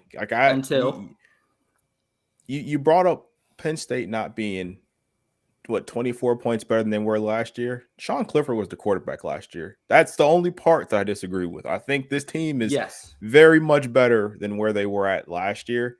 And I do think this is going to be a game, but I agreed with everything else. I just had to say that because if I can you give me an opportunity to throw a dig at Sean Clifford, I'm going to take it every single time because I've been saying it for the 3 years that we were doing wire to wire. I was saying it before that. Sean Clifford is very bad at his job. Very bad. I feel the same way about Mario Cristobal, so I get it. Speaking of, Miami sucks. Okay, next. I will say this: if they do win this game today, I am going to be intolerable. So I forewarn all the people that took the shots at me, like Gene, all week. I listened to it all and took it all. Enjoy it. I hope they win because if they don't, Wednesday's going to be funny because you're not going to get away with what you did last year and trying to get through college football review without talking about the game. I most certainly promise you we're going to talk about it Wednesday. So going to be a good game. Going to be a crazy 3 hours for me coming up here in about 25 minutes. So and I will say that the other thing too about that is I know exactly how that feels because couple weeks ago, we were just in the same spot where we were facing Penn State. First real test. We had Notre Dame before that, but then, we got hurt. We heard about how Notre Dame wasn't real contenders, things like that. So, Bill, I know the feeling and I support it. If it goes in your favor today, I understand, because I was intolerable after the Penn State win for sure. I know you guys aren't in our group message, but trust me and believe me, I was very much intolerable. Oh, that was a great day for you. That was a great day for you. Cottrell talked his shit that day. I promise you that. I had to put the group chat on mute. It was so bad. Yeah, it was. Yeah, that was a day. So I get it. Trust me, I get it. All right, so we got a little over 20 minutes to go. We got to get into pick 'em. We caught up here a little bit, so we will. Well, first we got to do upset alert. Upset alert. Mm-hmm. Who wants to go first? I'll start it off. Why not? I've been excited. Right. I've been jonesing for this upset alert pick. I'm 1-1 since we started this segment. My upset alerts are pretty on point, so I'm going to go with it today. Utah, Washington, 8.5 point spread in Washington's favor. However, Washington can't run the ball. Utah's defense will force them to become one-dimensional. And I think with Utah and their Pac-12 championships for their three-peat is still kind of in play. I think they're kind of going to go all out on us. I have Utah beating Washington at Washington by a field goal. So I think this is going to be a great game, lower scoring. I think Michael Penix has some struggles in the second half after Utah makes some adjustments. Bryson Barnes just does just enough, and the running game gets it going against Washington, and I think Utah ultimately takes that game. How did I not know that pick was coming? I know. You should have known. I foreshadowed it earlier. I'm like a Marvel movie. You know what's going to come next. Whoa. All right, so I'll go next here, because I'm going back to the well, and damn it, they're gonna make me look good this week. I got those Colorado Buffaloes. Make the same thing I am. Plus 9.5 at home against Arizona. Look, they know about the bet between me and Gene. They've been watching Wire to Wire. They know if they lose this game, then we're done. They cannot get to those 7 wins that we talked about. I think Deion's going to have those boys motivated at home. They want to make it to bowl. They want to make it the bowl season. They want to start dancing. They're taking out Arizona today in a high-scoring affair at Boulder. I got Colorado winning this one. I'm going to go 38, Arizona 35. Shedeur leads the drive to walk it off. I'm going to the same stadium, same game. Listen, it's a funny thing when, teams finally get ranked for the first time. They have that week on campus where everybody tells them how great they are and how great they're doing. And, they lose focus a little bit sometimes. Now they got to go travel to Colorado. Place is still going to be packed, I guarantee you. And again, I think Arizona's on upset alert. I think Colorado, they started out really hot and they've been awful since. Deion started to take some heat. Shedeur had his Bentley booted the other day for parking it where he wasn't supposed to. These kids are ticked off. Rolls Royce, whatever. He's ticked off. He should have been a Bentley. Bentleys are better. Anyway, I think they're going to rally today. I think they're going to. I agree with Cottrell. I really think.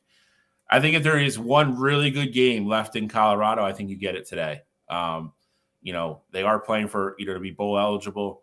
I don't know how much they care about, Cottrell and Gene's bet, but that being said, it could factor in. Who knows? I don't know how far the reach of this show goes. They might know about it. I'm tapped in with Deion, man. I had to call Prime, let him know, like, hey, we need 3 more wins this season. You only got 3 games left. Let's make it happen. So, that's that. I looked at that game and I just said, it's too much. It stuck out to me, right away. So that's where I went with it too. I got Arizona on upset alert. I do. Boulder's a tough place to play, man. They've lost the last 3 home games against Stanford. Who else did they lose to? Was Stanford, Arizona, or he lost to UCLA, Oregon State, and Stanford at home this season. Two of those are really respectable. Yeah. 2 of those teams are very respectable. I'm just saying, Arizona, if you did the college football ranking from just the last couple of weeks, Arizona's been one of the most dominant teams in the country. And I don't see them stopping that going into this game. But hey, y'all as upset picks. I'm the upset master, but whatever. It's cool. Justin's got it right. Arizona by 30, 15 plus. Being 1-1, I don't know if that's master territory. That's No, 50%. That's an F. No, that's not. That is factually incorrect, my friend. I make up my own facts for this show. Don't you know that? Clearly. But and I get it. You know, Pac-12. Pac-12. You got the smeared lenses that you're looking through there. So I get it. Thank you, Justin. Stanford does suck, yet they still found a way to beat Colorado in Colorado. But you're right. Deion Sanders going to find a way to get him up for this game. Next. Bowl season, baby. Justin says the things that I can't. I talked to Deion. You know he's not hard to find, so I let him know. Got to win this one. All right, let's get into pick 'em. Let's put the records up. God dang. Great job, Bill. Last week we were on top of it. Super dog, baby. Got all super dog picks. I got a million of them. All right, I'm terrible at super dog. That's all right. I mean, you're tied for the lead in the category that counts, though. So, I'm within a game. This is tight. We got a couple weeks to go. It's going to come down to the wire. So, super dog's one of those things, though. You hit 2 in a row and you're in business. You get 2 outright winners, you're back. I mean, I started the season off hitting 3 in a row, which is wild. So, and we hit the big one last week. So, Cottrell, it'd be your choice here. I'll go first here. I'll get my picks out the way. Bill, you can go second, because we already gave our picks on Wire to Wire. We'll let Alex finish it off with his picks of the week. With I'm sure he's going to take Oregon plus the points. I'm actually staying away from Oregon and pick them just because that's bad luck. So I'm just going to stay away from it. Okay. I did it for the Washington game. I can't do it anymore. Can't do it. Okay. Hey, I get you. So first game I like Auburn plus 2.5 at Arkansas. I think this is a game where Arkansas, I get they're a home team, but I think Auburn's the better football team. Peyton Thorne and company, I think, are going to go in Arkansas, take care of business on the road. Second game I like, under 42.5, Northwestern at Wisconsin. I think Wisconsin's offense is abysmal at this point, and I think their defense is good enough to hold Northwestern to a low scoring output. So I think Wisconsin wins the game, rather low scoring, maybe 17-10, something like that. I think that's the best play of the week. Next game I got Miami plus 13.5. The line's moved up to plus 14.5 if you want to take it now against Florida State. I think they're going to keep that game close, and Florida State really is, I think, full cruise control mode. They know that, all they have to do is win out the rest of the way, and they're in, and they have a favorable schedule left, regardless of who they see in the ACC championship game. So I think they go on cruise control a little bit too much. I think for Miami, this is their Super Bowl and their last opportunity to make something out of this season that's literally flipped out of nowhere for them. Then my last game, I like Stanford plus 20.5 at Oregon State. I think with this being a Pac-12 matchup, they're going to keep it close. Stanford's offenses look better week by week, and as bad of a football team as they are, I think they're going to be able to put up points against Oregon State. So I like them to cover that 20.5. All right. I'm going to start in the Pac-12. I'm going to go Utah plus 9.5 at Washington. I said it earlier. I think Washington wins the game, but I think it's close. Washington has struggled with elite defenses this year. They usually find a way to win the football game, but again, I think Utah is capable to run the ball and stay in that game and keep it close up in Seattle. So I will go Utah plus 9.5 there. Second game we talked about as well. I got Georgia minus 10.5 against Ole Miss. I think they win comfortable. They pull away at the end. I agree. I think it's like a 33-17, 31-17 type game, something like that. I don't think Georgia's ever in any kind of jeopardy of losing the football game. I think they went comfortable. They kind of cruise out the fourth quarter. My last game, LSU minus 13.5 at home against Florida. Coming off that win or that loss, to Alabama, Jayden Daniels is going to play. So I feel more comfortable in this pick now. I did on Wednesday when I made it, but Florida struggled to stop people all year. I think LSU will get enough stops to win by more than 2 touchdowns because I think that offense is going to continue to roll. So, and then my super dog, James Madison, finally ranked. Getting a little bit of love, but 24.5 is a lot. I know Connecticut's terrible, but they are better than they were last year. They have put up a bunch of points on a couple, good football teams. It still got blown out, but 24.5 is a really big number. So I think Connecticut might steal me a couple super dog points late in that game. So I will go Connecticut plus 24.5 at James Madison. All right. Well, I'll get right into it as well. My first game of the day is Oklahoma State at UCF. A few weeks ago, I picked UCF to cover against Oklahoma when Bill said that there was a cakewalk. And what did UCF do? They went in and they took care of business. They did lose to Oklahoma ultimately, but they did cover that spread. Today, I'm feeling a little bit opposite. I got Oklahoma State covering that 2.5-point favorite spread against UCF, right behind Ollie Gordon and his rushing attack. That sophomore has 1,225 yards rushing this season, 12 touchdowns. He hasn't rushed for less than 120 yards in the last 7 weeks, and that's not stopping today. They're going to run all over UCF's defense. Game 2, I've been high on Iowa all season long, even calling them for the Big Ten championship game. However, they are 1.5-point favorites against Rutgers today, and the team I've even been higher on lately is Rutgers. So I have Rutgers covering that 1.5-point spread and ultimately beating Iowa today. Iowa's offense is atrocious. Rutgers' defense is better than average and is going to be able to hold Iowa to less than 10 points today. I think Rutgers is a big play capability every single time they touch the ball. And I think Rutgers has a couple of big plays today. And I think they win around 17-10 in a low-scoring game. So as always, go with the under with Iowa.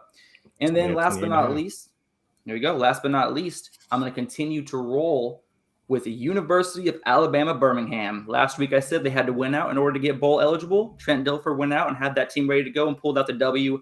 This week they're 2.5-point favorites over Navy. I don't see that train stopping. I have UAB covering the 2.5-point spread at Navy. And like I said, I am all in the rest of the season, getting UAB bowl eligible and getting Trent Dilfer in that bowl game. Then finally, we got the Super Dog. And I'm going to go, I went deep searching on this one. I didn't want to pick teams that we normally talk about. So here we go. Today, I got Nevada plus 16.5 over Utah State. Yes, I said it. Nevada is my super dog today. Nevada has only won 2 games this year, but they've won 2 of their last 3. Offense is starting to look a little better, not good by any stretch of the imagination. But Utah State, 4-5 overall, 1-2 in their last 3 games. It's for me. It's what have you done for me lately? And I got Nevada covering that 16.5-point spread against Utah State. And that's my super dog. I like it. I like it. We are done. We've come to the end of the show.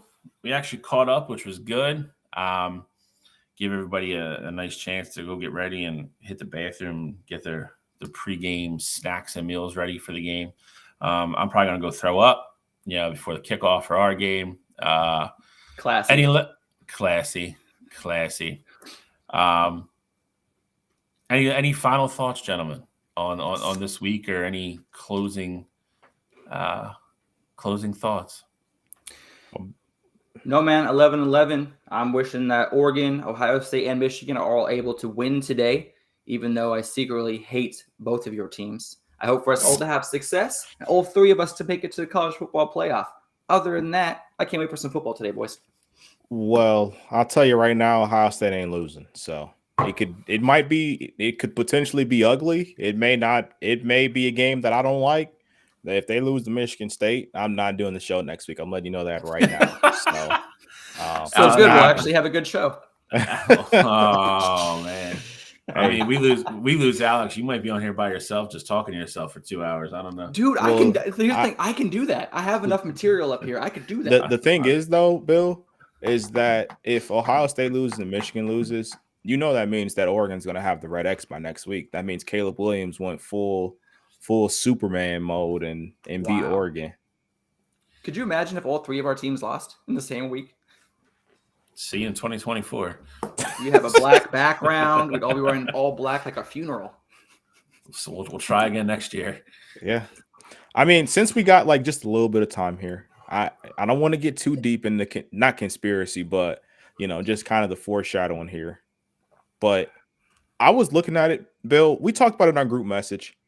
I thought there was a chance. I didn't think there was a chance this year where we would have potentially 2 teams from the same conference get into the college football playoff. And I'm not even saying it's the Big Ten, but I think there is a good possibility of that happening if ultimately you get Florida State's going to be the one team that you would need something to happen with, because I think you have SEC champ, Big Ten champ, Pac-12 champ, no matter who they are, assuming that Oregon only has 1 loss and they ultimately win it, or assuming that Washington obviously runs the table and they get in.